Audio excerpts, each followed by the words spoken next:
All right, good morning, IBC. Woo! Okay, so I was asked to do the Devo, and I was super excited about what God showed me. And so it's called Built Together Stone by Stone. Okay, so I'm going to read from my paper. So our family was in Ireland, and we saw stone hedges everywhere. From the plane, you could see all of these stone hedges everywhere. And none of them were straight. A lot of them were just... And so Troy and I were very puzzled by that. Like, why weren't they straight? Well, you'll understand after I tell you. So the old walls, built from individual stones, fitted together over time. Some were thousands of years old. They marked boundaries, they sheltered fields, and stood through storms, wind, rain, and changing seasons. And these dry stone walls, built without cement or mortar, in places with lots of layered limestone and slate-like stone, people would could gather stone from the land or the quarry nearby. They would split along the natural layers using hand tools, often hammers, chisels, wedges, and levers. They didn't need every stone to look identical. They learned to read each stone's and the shape where it belonged. You practice and then, Anyway.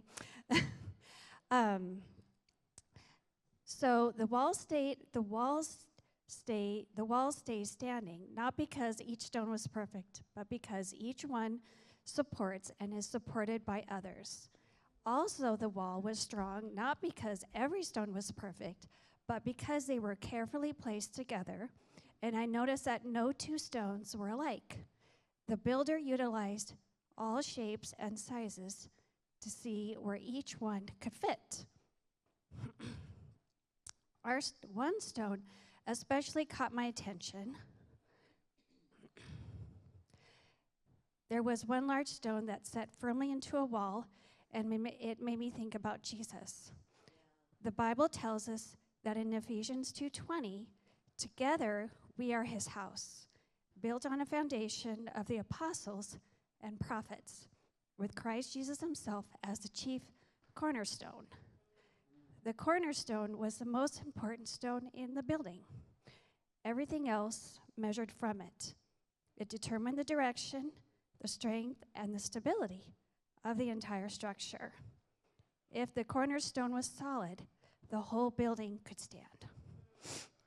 So I don't know if it's up there.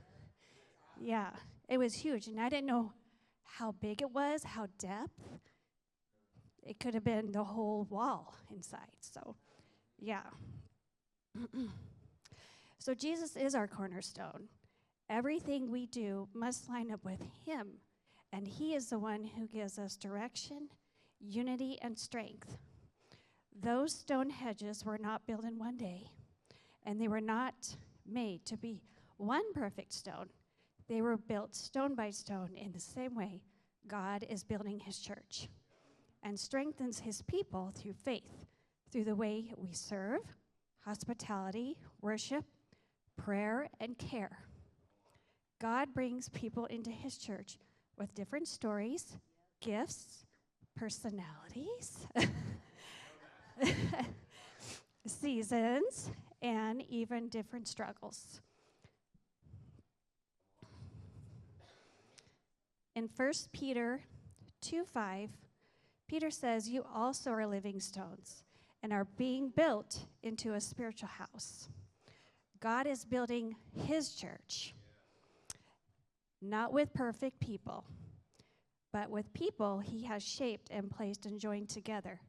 And that's us. So, a team. We're here because God places us together for his purpose. And today, as people walk through our church doors, let's greet them with love and kindness and encouragement. Just as those builders saw value in every stone, God sees value in every person who comes through our doors this morning and through your house doors too. What a blessing it is that we get to help people to find their place in God's family. And just like those stone walls that provided protection for the fields behind them, our church can become a place of refuge where people encounter love, grace, and protection of Christ. So as we serve today, let's remember that Jesus is our cornerstone, and we are simply living stones he has placed together. When we stay connected to him, he will build something that will stand for eternity.